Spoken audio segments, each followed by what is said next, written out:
Wonder if you ever been disappointed by something when everybody else is excited and really overjoyed. I remember once going to a football match and I couldn't get tickets for the end of the ground that my team and the supporters for my team were seated at. So I had to go into the opposition area. And it was very, very difficult because whenever my team scored a goal, I couldn't celebrate. I had to sort of keep it under wraps for fear of everyone else around me. There's something else that lots of people get excited about that I can't ever just seem to get quite so excited about. And maybe some people will be really surprised whenever I say this, but close to where we are in Port Stewart, just along the coast, there's the Giant's Causeway.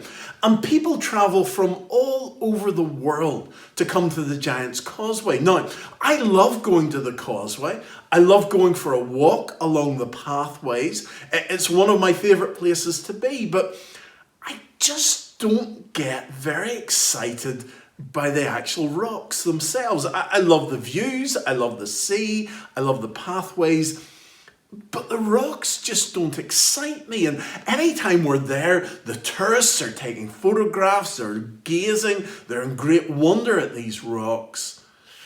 But I just don't get it about the Giant's Causeway. Today in our story, we're thinking about someone who everyone around them was getting excited. And I wonder whether they were quite as excited as everyone else was getting on. I'm talking about Lazarus. And what happened was Lazarus had died and he was buried. And Jesus was a friend of Lazarus and his two sisters. And whenever Lazarus was ill, his two sisters sent for Jesus and asked him to come and see if he could help Lazarus. Jesus was delayed for a few days, and whenever he got there, Lazarus had already died and was buried. But Jesus, seeing that everyone was upset, and because Lazarus was his friend, was also upset. And so Jesus cried whenever he saw the emotion and he saw what had happened to Lazarus. And he commanded Lazarus to rise from the grave, to come out of the grave. And Lazarus came back to life and came out, and everyone was rejoicing and everyone was amazed at what Jesus had done. But I would love somebody to have asked Lazarus, "Are you pleased to be back again?" Because I'm sure Lazarus was pleased to see his sisters again and to see his friends. But for a short moment, Lazarus had been with God in heaven. For a short moment, he had seen how wonderful heaven was, and then he was brought back again. And I wonder, was he just as excited to be alive on earth whenever he realized how wonderful heaven was?